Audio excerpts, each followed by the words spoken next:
Buenas tardes, hoy vamos a trabajar el primer contenido del segundo momento en el área de inglés y otras lenguas extranjeras para el tercer año, sección C. El tema se denomina must and have to.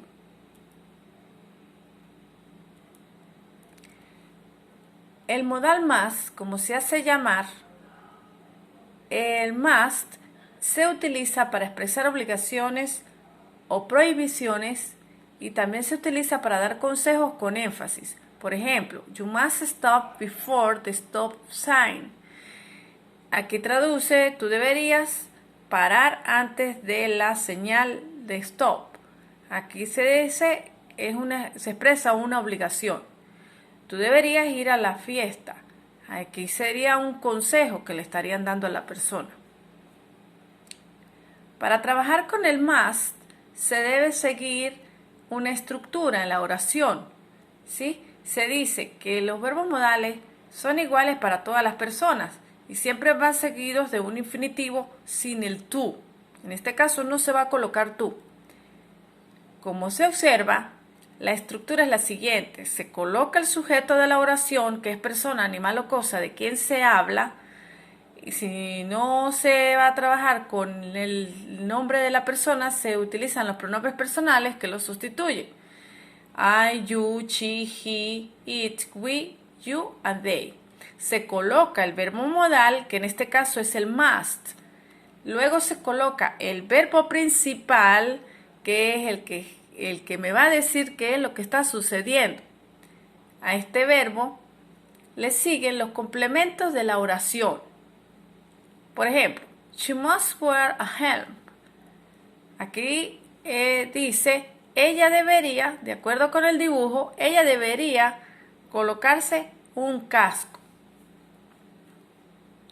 La estructura sigue la regla de los modales para las siguientes frases. You must study for the exam. Como se observa, en la oración no va el tú, que me indica que el verbo está en infinitivo. He mustn't take any noise. Él no debería hacer ruido. Aquí, como ustedes observan, el must ni el take, en este caso el take, que es el verbo principal, no va con la ley de las terceras personas, que es la S al final del verbo. Normalmente no se utiliza este modal en forma interrogativa. El must suele compararse con have to y ambos pueden traducirse tener que o deber. Por ejemplo, you must study expresa una necesidad u obligación interna que dice tú debes estudiar. You have to study, tú tienes que estudiar, expresa una obligación externa impuesta por otro. El modal must solo se utiliza en presente. Para el resto de los tiempos se utiliza la estructura con to have. Vamos a ver qué tenemos en el grammar box.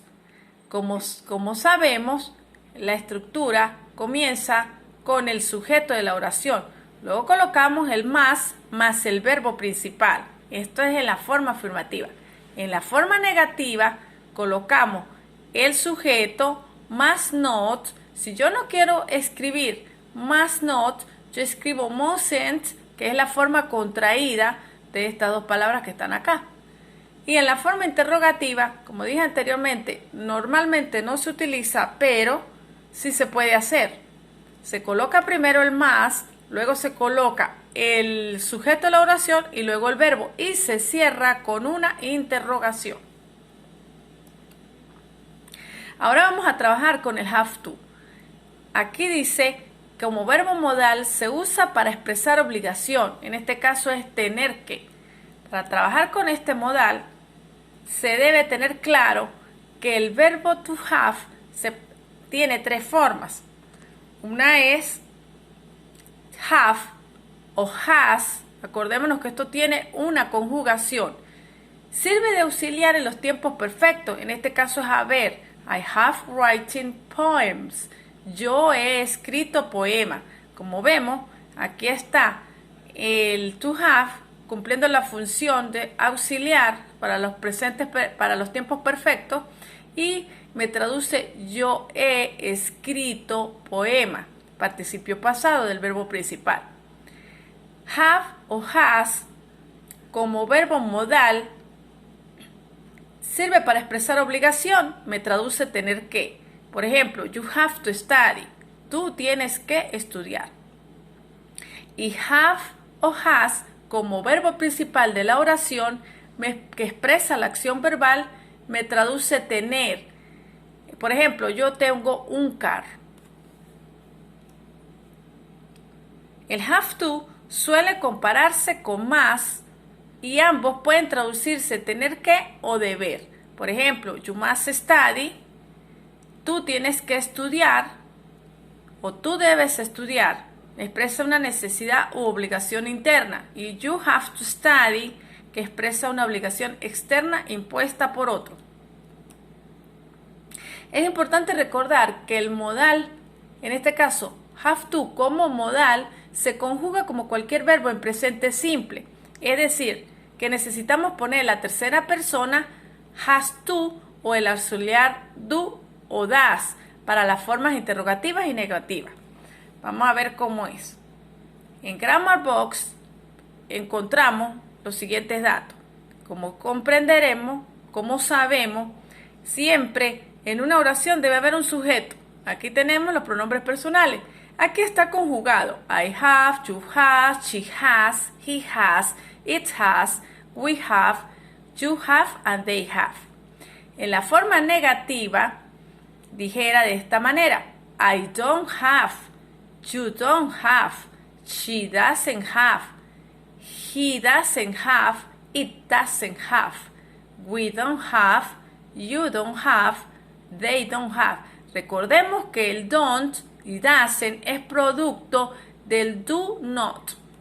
Y esto es tan sencillo como es la forma contraída. En la parte interrogativa se debe colocar primero el modal have, has, conjugado con su respectiva persona, luego se coloca el verbo principal y se cierra con una interrogación. Recordemos que en inglés solo se cierra la interrogación, no se abre como en el español.